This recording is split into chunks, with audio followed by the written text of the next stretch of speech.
तो लाजमी सुना करें। ज़ाहिर है आप लोगों के फ़ायदे की चीज़ें हैं और इसमें सुनना तो बनता है ना कि वो चीज़ को सुना जाए ध्यान के साथ, तवज्जो के साथ। अगर आप सुनते हैं तो उसमें फिर ज़ाहिर है फ़ायदा तो आपका ही होना है ना, उसमें मेरा तो कोई भी फ़ायदा नहीं है। तो इस वजह से थोड़ा सा जो है वो तमीज़ बांधनी ज़रूरी होती है इस चीज़ के लिए। तो बस करना क्या है, बहुत ही एक आसान सी चीज़ है जो कि आपने करनी है। एक लफ्ज़ अल्लाह ताला का सफ़ाती नाम जो रब ताला ने ख़ुद उतारा है, हमने नहीं उतारा, हमारा इसमें कोई कमाल नहीं है। रब ताला का कमाल है कि इतनी ज़्यादा चीज़ें उस रब ने हमारे लिए उतारी हैं, क्योंकि अल्लाह मियाँ हमारे से बहुत ही ज़्यादा मोहब्बत करते हैं, बहुत चाहते हैं, 70 माँओं से ज़्यादा।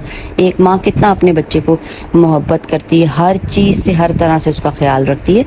तो